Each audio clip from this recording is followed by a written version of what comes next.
Well, thank you for inviting us back. My name is Aaron Huey. I'm Joseph Peacock. And once again, we just want to address the ethical issue, like you said, with your game, Grand Theft Auto. And the fact is, just going back to it, that the only way someone playing your game can succeed within the game is if they're committing senseless acts of violence and harming their community. They don't have a choice. There's no way around that fact. There's no other way to win. And so obviously this is an ethical issue there, but it actually affects your company on a global scale. Your company, and then the subset that creates Grand Theft Auto, Rockstar, is the most sued company in the gaming industry. You have over $1 billion of lawsuits brought against you, and while sure legal fees is something you factor into every product you release, this deteriorates your public image, and it takes away from the developing and research and energy that you can be putting into developing new games. And so this affects you directly from your business side. This ethical issue affects you here because it takes away from your public image. People aren't hearing how successful your game is or how many copies you sold in the first week. What they're reading about and what articles are being written about is how it might be linked to a potential shooting or something like that. And no one wants that for their company, and we'll give you a few examples of that later. And the fact is that whether it's true or not, the fact that people are talking about it links you to that, and that's something you don't want to associate with your business. And of course, ethically, changing what is set in place in Grand Theft Auto now isn't at all an ethical idea that you're pushing on your consumers. And we have studies and things that we'll show you in the ethical section in just a moment that help prove that. And so yesterday we talked about how we can address this issue, and there's really three possible doors, because this is not only an ethical issue, but it's something that's threatening the welfare and long-term sustainability of your business. And so the three doors available to you is to discontinue Grand Theft Auto, which isn't the best idea, we believe, because Grand Theft Auto is your best-selling game. You sell hundreds of millions of copies each year, and the fact that it makes up for 32% of your incoming revenue as a company, to end that line would not be the smartest decision. Another idea would be to change the name, change the whole idea of the game, make it something new, something fresh. But Grand Theft Auto is an icon. It's something that you've built up for many years, and to change that would also not be very smart business-wise. And so the only door open to you today to solve this ethical issue that's threatening your business is to change simply the storyline.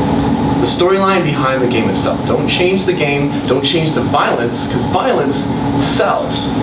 Violence is a market, and you've optimized that for your business. People buy that. But change the idea behind the violence itself from meaningless killing to meaningful justice.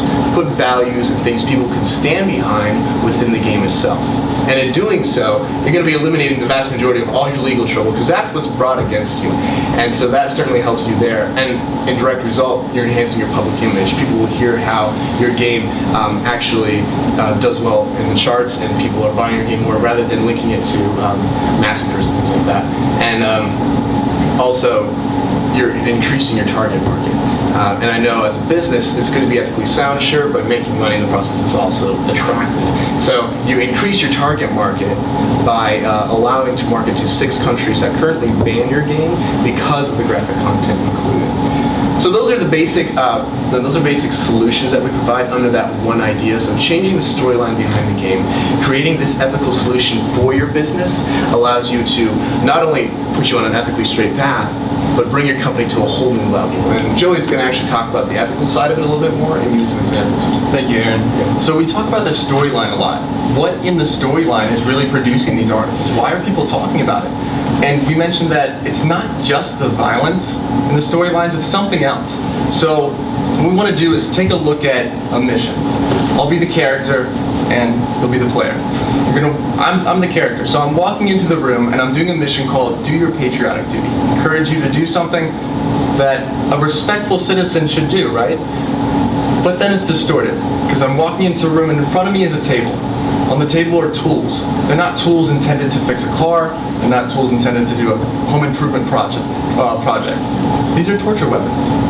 And the problem that we have with that is The character is not only encouraged to partake in torturing an innocent victim, they're forced. They have no opportunity to step out and say, I don't want to do this. So all the player has to do is grab their controller, use the left analog thumbstick, hover over a piece of instrument that they want to use to torture, click X, pick up the torture weapon, and begin torturing. So that's something that doesn't contribute to respecting the dignity of all humans and respecting the dignity of individuals. And when your customers take that into account, what happens? Does that affect their health? And what we see today is an article about the effects of that. That violence like that type of violence does affect people. And when people become addicted to that, that means that your company isn't upholding the health and safety of your product, not being responsible as a leader in the video game industry. And that's what we want to bring forward with our solution. We believe that if there is an ethical issue like this, as the leader, as Take-Two Interactive, as the top-selling video game company, you have an inherent duty, not only to the people that your game is affected by, but stockholders that want to invest in your company. With lawsuits totaling $1 billion, who would want to invest? By changing the storyline, we contribute to people wanting to invest. That better return on investment is what they see, instead of harmful effects of a $20 million lawsuit that needs to be paid out because of graphic content in your game and the type of graphic content. And people, when they see that in your game, they kind of translate it to reality. What's going on in your game that mirrors reality? And if we take a look at what's going on right now in Chicago, Illinois, there's something called the knockout game. People are doing this on the streets of Chicago. You can see on video surveillance. And what's scary is, and what scares us as your ethical advisors, is when we look at a video surveillance image and compare it to the game, we can see a direct correlation to somebody knocking someone out in the street without consequence, without knowing that this is going to harm me if I get caught. And in the game, you see that exact thing. Furthermore, we saw Aaron Alexis' picture when we brought up that study. People are associating your game with harmful effects of addiction. That goes along with the inherent responsibility as a company to say, hey, what is our game doing to you? We believe in the right of a customer to be able to choose. But doesn't that right also go into the person who's a citizen, who's the person who's committing these crimes in society and translating the game to society? Don't they have a right to not see those harmful effects of addiction?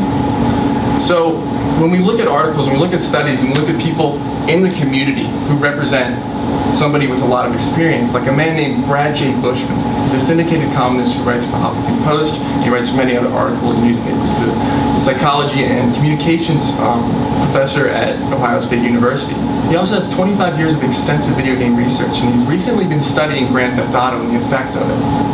2 months after your latest game, Grand Theft Auto 5, was released, he released an article of his own, encouraging kids to not convince their parents to buy them Grand Theft Auto. And he outlines why this will affect you as a person, as an individual, from a moral compass perspective, and how your parents shouldn't be doing that. You might be saying, well, kids can't buy the game. They don't have an opportunity to. The game rating doesn't provide them the opportunity to buy it. But the simple fact of the matter is 91% of all video games are purchased with either the consent of a parent when the parent's present.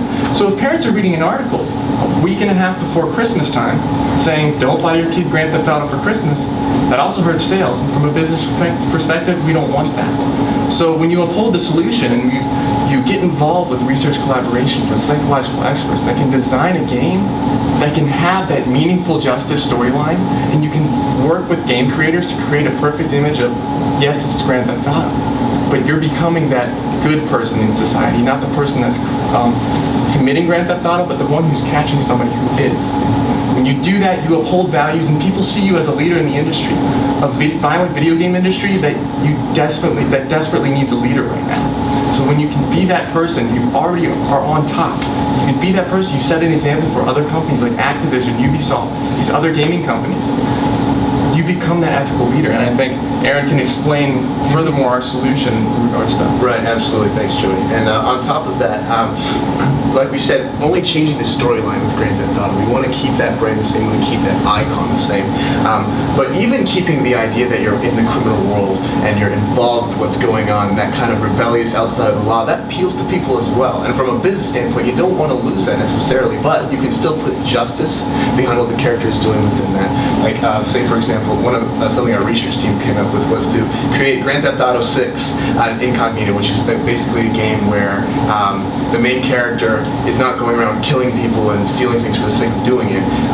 They're going into the criminal world. Maybe they were an ex-criminal and they're taking down gang members and things like that. So you're still involved with the same world as Grand Theft Auto. You just have justice and values people can stand for behind it. And of course, ethically, this is good within the game itself. But not only is this an ethical solution, but it's a business opportunity because, like we said, you limit your target market. You're limiting sales. Many countries can't sell your game, they ban it because of the content involved.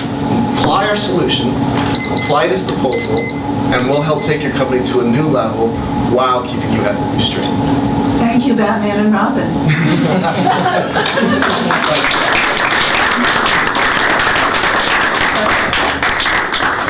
That's all.